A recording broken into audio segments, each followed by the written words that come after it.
Ini juga ada pertanyaan nih Pak dari Pak Raden Dinas Perikanan ya Pak.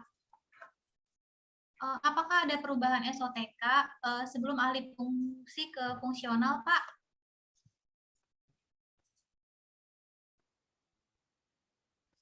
Ya, mungkin perlu juga saya singgung ya ke teman-teman semua bahwa tadi saya udah sampaikan, sebetulnya harapan kita ini sebelum dilakukan penyederhanaan birokrasi ini, daerah diberikan kesempatan untuk penataan kelembagaan. Karena mungkin ada beberapa jabatan yang memang misalkan sudah tidak lagi sesuai. Contoh misalkan dilihat daripada urusan. Di kita juga mungkin ada transmigrasi. Padahal kan urusan transmigrasi ini sudah diambil oleh provinsi ya. Termasuk mungkin nanti hasil dampak dari pemetaan Permen 90 dan Kepmendagri 50. Itu ada limpahan-limpahan urusan dari antar OPD ya, antar perangkat daerah.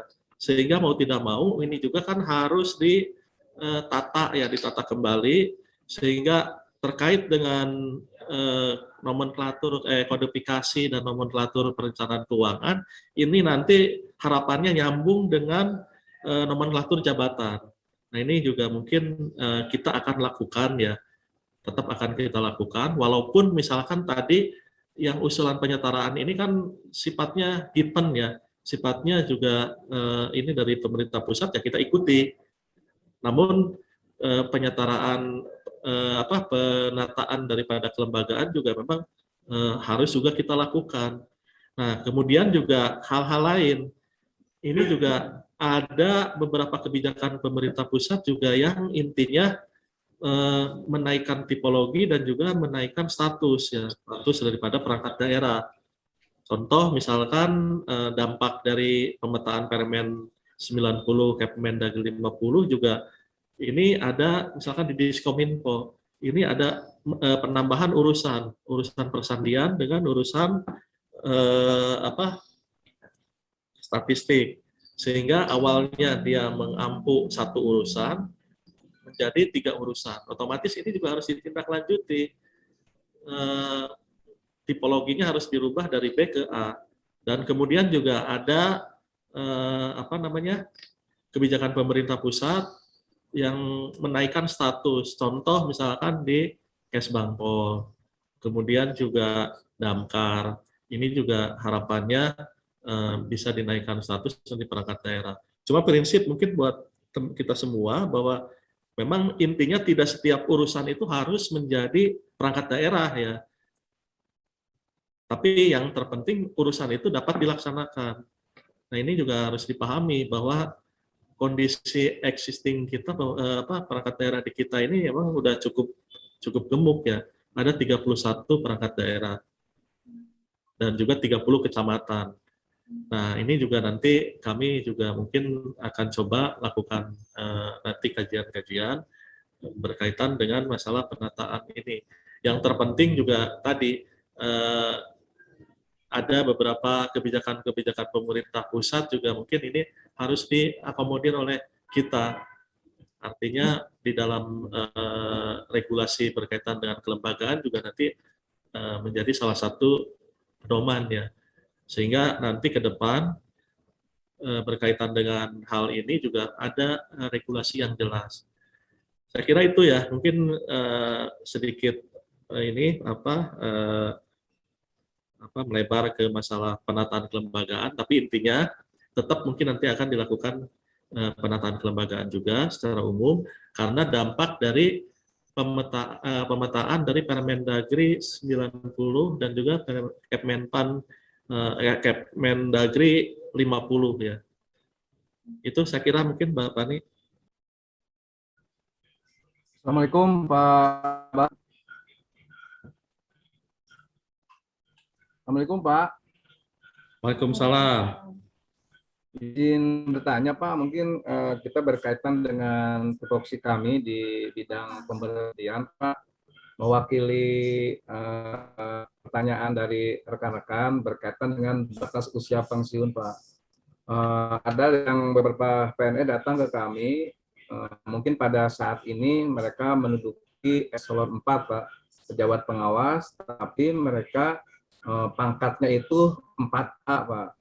Mereka beranggapan bahwa 4A itu akan disetarakan jabatannya menjadi ahli madya barangkali, Pak. Mungkin akan berimbas ke usia pensiunnya. Jadi mungkin pada kesempatan ini mohon penegasan dari Pak Kabag, apakah yang eselon 4 kemudian yang pangkatnya 4A itu pada saatnya nanti diserahkan mendapatkan jabatannya ahli muda atau ahli madya, Pak, seperti itu, Pak.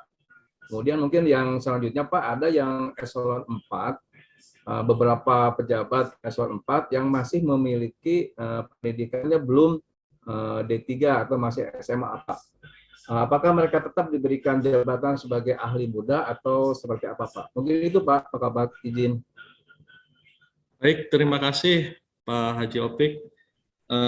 Saya tanggapi langsung. Tadi intinya bahwa berkaitan dengan penyetaraan jabatan ini dilihat daripada jabatannya, Pak. Tidak dilihat personal, apakah dia golongannya udah 4A, pendidikannya udah S2, tidak melihat ke situ. Namun yang dilakukan penyetaraan itu namanya juga penyetaraan jabatan. Jadi jabatan apapun yang diembannya saat ini, misalkan di pengawas, itu nanti akan disetarakan dengan jabatan fungsional muda, Pak.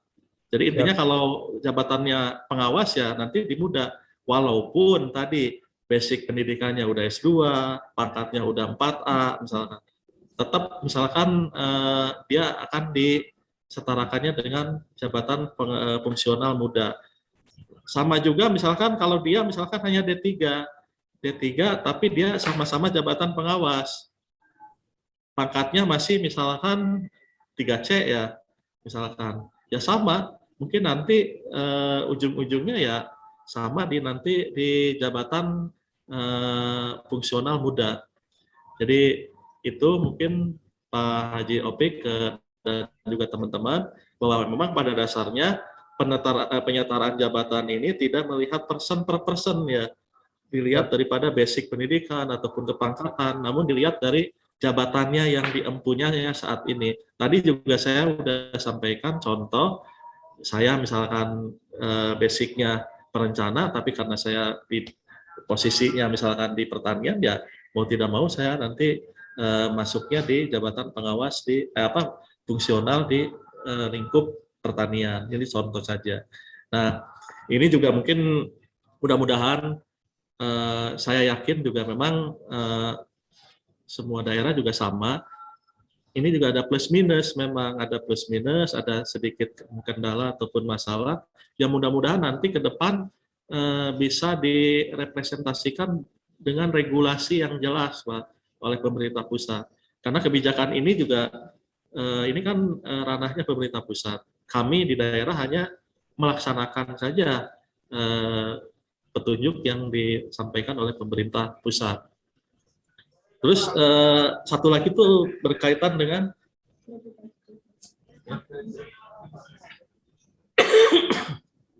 satu lagi Pak Haji Opik terkait pertanyaannya tadi. Itu, Pak, sebaliknya, Pak, mungkin kita juga ada beberapa eselon 4 yang pendidikannya SMA, Pak. Ada yang pangkatnya 3A, 3P, mungkin itu di ahli pertama. Itu tetap, Pak, apakah tetap diberikan sebagai ahli muda atau seperti apa, Pak? Itu, Pak, permasalahannya. Ya jelas, Pak. Tadi udah saya tegaskan di dalam regulasinya terkait penyetaraan jabatan ini hanya melihat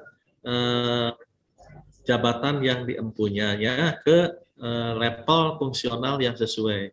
Yang mana kalau eselon 4 pengawas itu nanti disetarakannya dengan jabatan fungsional muda tanpa melihat person to person, artinya dia pendidikannya misalkan mau S1 mau D3 gitu ataupun S2, kalau dia jabatannya di pengawas ya nanti sama-sama disetarakan di jabatan fungsional muda.